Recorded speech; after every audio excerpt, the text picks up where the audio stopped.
La cote de popularité de la scientologie explose comme un volcan. C'est en tout cas le message que sont censés transmettre ces spots publicitaires habilement réalisés. Des milliers de nouveaux adeptes en quête de rédemption remplissent les salles de conférence. Au cours de ces longues réunions que l'on appelle des auditings et qui peuvent durer des heures, des jours, voire des semaines, les disciples parvenus à un état voisin de la transe se livrent à des confessions dans l'espoir de purifier leur âme.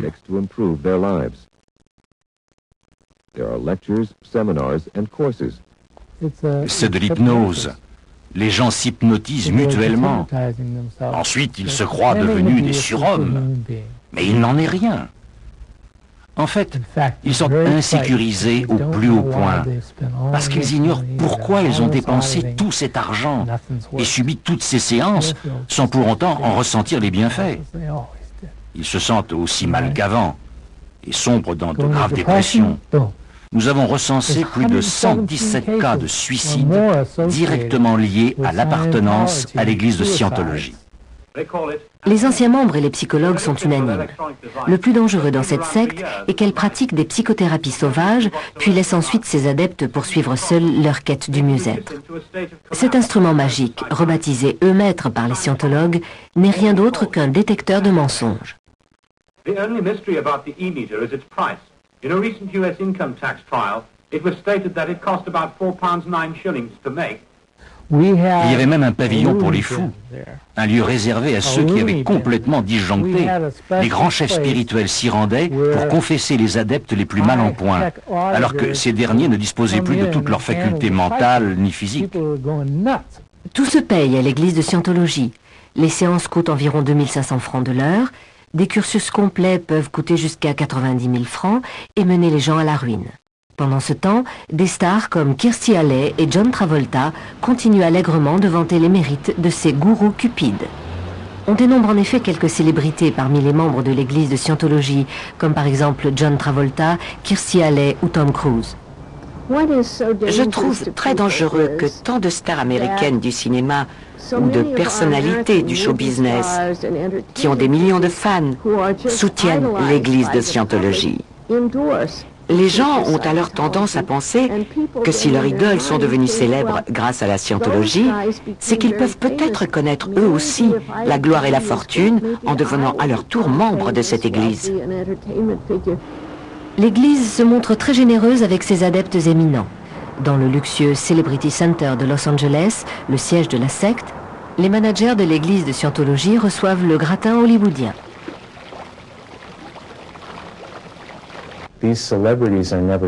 Évidemment, on ne leur montre pas les camps pénitentiaires.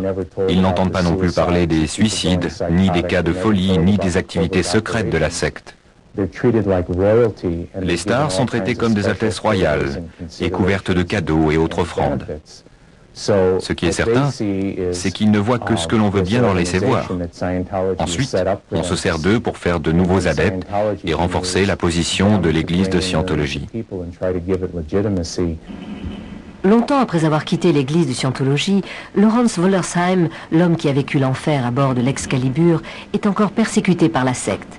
Son dernier crime est d'avoir fait condamner la pseudo-église à lui verser 2,5 millions de dollars de dommages et intérêts.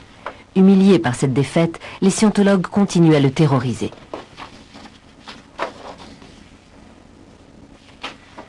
Au cours des 16 dernières années, j'ai reçu de nombreuses menaces de mort par téléphone.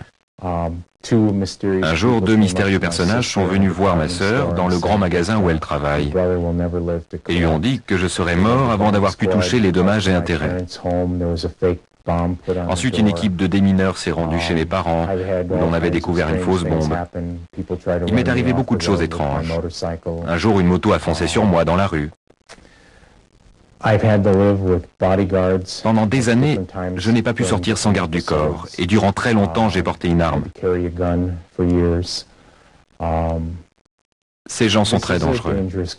La psychologue Margaret Singer, elle aussi, sait ce que l'on risque en témoignant contre l'église de Scientologie. Après le procès de Lawrence Wollersheim, son protégé, l'un des avocats de la secte l'a appelé pour lui dire qu'il la traînerait devant les tribunaux. C'est ce qu'ils ont fait. Elle a gagné son procès. Mais aujourd'hui, elle doit se protéger en permanence. Elle a installé des systèmes d'alarme dans sa maison. On lui a volé des documents. Un jour, en rentrant de voyage, elle a trouvé sa maison infestée de rats. A-t-elle encore peur? Oui, j'ai peur qu'ils s'en prennent de nouveau à moi, parce que j'ai accepté de vous parler de Lawrence Wollersheim. Après avoir quitté l'église de Scientologie, Scott Meyer a vécu pendant 3 ans dans la clandestinité. Depuis qu'il a recommencé à s'exprimer publiquement contre cette secte, il n'est plus à l'abri des attaques. Sa voiture a brûlé, des documents lui ont été volés. Les scientologues ne s'intéressent qu'à une seule chose, l'argent. Pour parvenir à leur fin, ils utilisent des méthodes bien précises, comme par exemple le lavage de cerveau. Cela permet aux plus rusés d'entre eux d'extorquer de l'argent aux vieilles dames ou aux jeunes. Les témoignages d'anciens adeptes gênent beaucoup l'église de Scientologie, en particulier en Allemagne.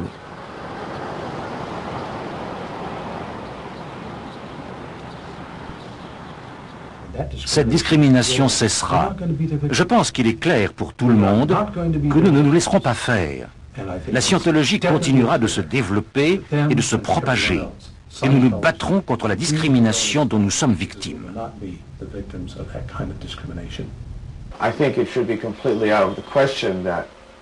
Je pense qu'une organisation qui compte parmi ses membres tant d'individus condamnés pour délits dans le monde entier ne devra en aucun cas être reconnue.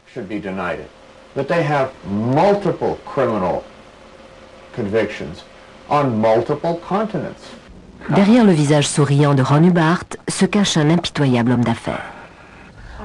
Je crois que Ron Hubbard était fou. Il faut être fou pour inventer un système permettant de réduire les gens en esclavage pour son propre profit. Si quelqu'un peut être comparé à Hitler, c'est bien lui. La seule différence est qu'il a fait couler moins de sang. C'est un voleur d'âme. Quiconque fait aujourd'hui partie de l'église de Scientologie est victime des méthodes coercitives développées par Ron Hubbard. C'est du lavage de cerveau, ni plus ni moins.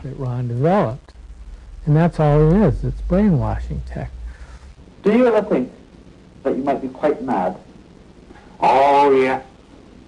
The one man in the world who never believes he's mad is a madman.